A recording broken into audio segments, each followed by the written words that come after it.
Welcome to Limited Thoughts, where I discuss my thoughts on upcoming card releases and I explore cards in competitive to see if they're viable for limited play. And today we'll be talking about Ika the Flame Buddy.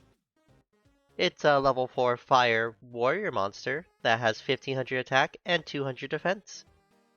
If this card is normal or special summon, you can target one face-up monster card in either player's spell and trap zone, special summon to your field. You can also target one other face-up monster you control, equip that monster to this card as a equip spell, and give it 500 attack. You can only use each effect once per turn. Now the fascinating part about Ika the Flame Buddy is that 1, it can free up your pendulum zones in case if your opponent ever pushes any of your pendulum monsters into your pendulum zone back row, allowing them to actually be freed up again. Always a good way if you want to actually try to include those kind of removals or effects in your limited environment while also having pendulum. Very relevant for the current pack that I've been working on.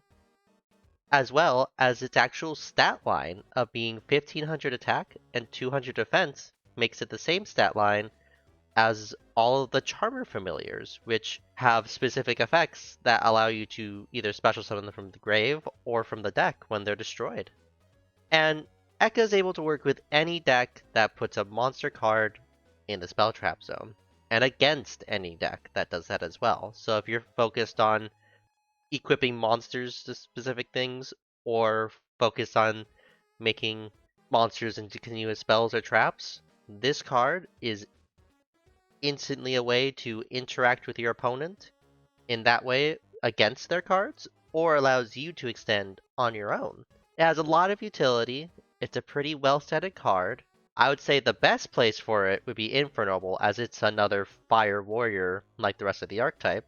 It allows you to have different access to specific levels, potentially.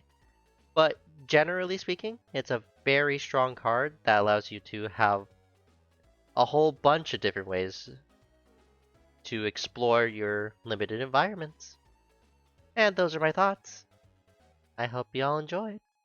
And make sure to like and subscribe if you want to see more.